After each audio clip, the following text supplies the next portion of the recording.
सीता बोली वो देखो स्वामी जी मृग कंचन का, ले आओ जो निशान रहेगा 14 बरस गमन का।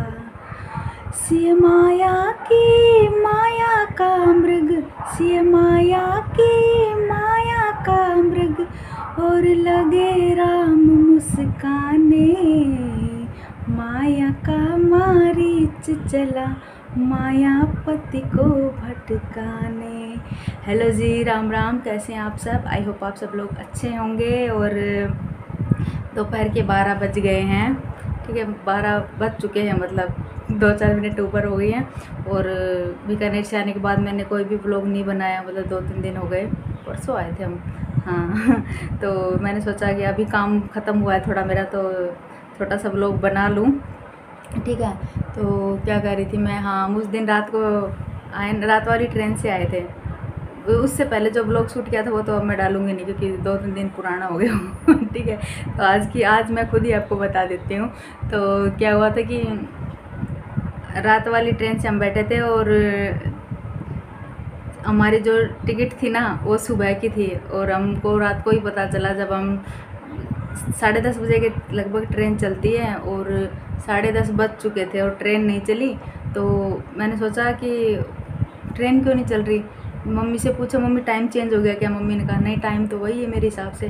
तो ऐसे टिकट चेक नहीं करते हैं। तो मैंने अपने फ़ोन में चेक किया, तो हमारी तो सुबह की ट्रेन थी, ठीक है, जो कि निकल चुकी थी। तो मैं और मम्मी तो डर गए, अब क्या होगा, क्योंकि हमारे पास जनरल की भी टिकट नहीं अब तो। और जो वहाँ पे पहले से लोग बैठे हुए थे ना सीट के ऊपर, हमने सोचा ये हमारी सीट है, और वो उनकी भी नहीं थी, हमने उनको हटा दिया था वहाँ से कि भैया ये हमारी सीट है, यहाँ से हट जाओ। तो वो भी हट गए थे। अब हमको और ज़्यादा फील हो रहा है गिल्टी कि अब सब लोग ऐसे कहेंगे कि इनके पास तो टिकट नहीं थे और आके इतना जमा रहे थे। तो मैंने और मम्मी ने सोचा, मैंने हाथों हाथ भाई के पास फ़ोन किया कि भाई टिकट तो ये सुबह की थी, ये क्या हो गया? तो उसने कहा चलो वापस घर चल लो। और फिर 11 बजे की, मतलब 11 बजने वाले थे, और अभी ऐसे टाइम पे ऑटो भी कहाँ मिले नहीं। तो हमने सोचा अब क्या करें, एक बार जनरल की टिकट लेके आते हैं। लेकिन जो आजू बाजू में बैठे हुए जो पैसेंजर थे ना, उन्होंने कहा कि अब तो मतलब कभी भी ट्रेन चल सकती है, क्योंकि उस दिन मतलब कोई ट्रेन का जो इंजन होता है ना उसमें कुछ गड़बड़ चल रही थी, इसीलिए ट्रेन नहीं चल रही थी। तो सब लोग यूँ कह रहे भाई कभी भी चल जाएगी ट्रेन, तो आपका जाना तो ऐसे ठीक नहीं रहेगा, हम बात कर लेंगे जब टीटी आएगा तब उसको मतलब एडजस्टमेंट हो जाएगा। तो हम डरते डरते हम दोनों तरफ की बात करते हैं कि चलो कोई बात नहीं, नीचे उतर जाते हैं, या फिर हम जब वो लोग बोले तो कह हमें ऐसे लगे कि हाँ नहीं रुक जाना चाहिए, ठीक है। तो 11 बज लिए, ट्रेन तब भी नहीं चली। और जो हमारे साथ पैसेंजर बैठे हुए थे ना, उन्होंने कहा कि हम टिकट बना देते हैं, ठीक है, ऑनलाइन, और भैया हमको पैसे दे देना। तो उन्होंने बहुत ट्राई किया, हमारी टिकट तब भी नहीं बनी। थोड़ी देर बाद टीटी आ गया, ट्रेन चल पड़ी। 11:15 बजे के लगभग ट्रेन चली। तो टीटी आया तो टीटू को फ़ोन आ रहा था, तो टीटी को सब लोगों ने बताया कि भाई इनके साथ ये वाली प्रॉब्लम हो गई, और अब ये 2 लेडीज़ ही हैं और साथ में 2 बच्चे भी हैं, ये कैसे मतलब घर कैसे जाएंगी? और इनका अब मेरा बताया कि ये तो एक पेशेंट ही है, तो अब कैसे क्या होगा? तो टीटी ने हमें एक टिकट दे दी थी, मतलब एक सीट दे दी थी, ठीक है, और दूसरा का कोई कंफर्म नहीं था। तो लेकिन बाद में वो कंफर्म हो गई थी, हम आराम से पहुंच गए यहाँ पे।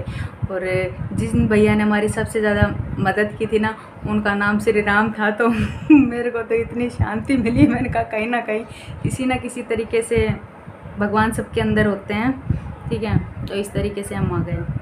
अब दूसरी बात, मेरे को एक बहुत बुरी बात लगी, हमारे समाज के अंदर ही, मतलब हम ही हैं खुद, जो खुद इतना नीचे गिरते जा रहे हैं कि पता ही नहीं कि हम ऊपर कब उठ पाएंगे। हमारा तो कोई अस्तित्व ही नहीं बचा। नहीं, आप समझोगे नहीं, मैं बताती हूँ तब समझोगे आप। तब जैसे कि हम हैं, मेरे को ही लगा लो, मैं कहीं जा रही हूँ, जैसे कि थोड़े बहुत पैसे इकट्ठे करे हमने, और सबसे पहले हम क्या सोचते हैं कि हमको उस तीर्थ पे जाना है भाई, घूमने के लिए हमें तो सबसे पहले तीर्थ ही दिखाई देते हैं कि यहाँ वृंदावन चले गए, द्वारका चले गए, जगन्नाथ जी चले गए, तिरुपति जी चले गए, रामेश्वरम चले गए, केदारनाथ चले गए, तो यही सोचते हैं। तो उनके लिए पहले पैसे थोड़े बहुत धीरे धीरे जमा करते हैं, ठीक है।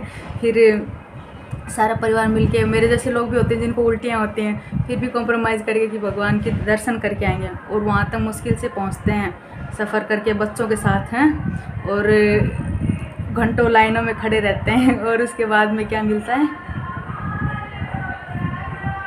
उसके बाद में क्या मिलता है हमें कि प्रसाद के अंदर हम जिसकी पूजा करते हैं गाय माता, उनकी वसा खिला दी जाती है, या फिर मछली का, या फिर मतलब ऐसी चीज़ें जिनसे हमारा ही धर्म भ्रष्ट हो जाए, और हम वहाँ पे फिर दान भी करके आते हैं अपना धर्म भ्रष्ट करने के लिए।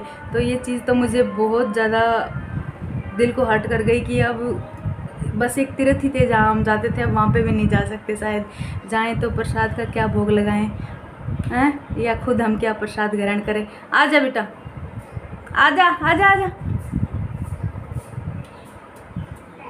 तो बस यही कह रही थी मैं, शोम आ गया।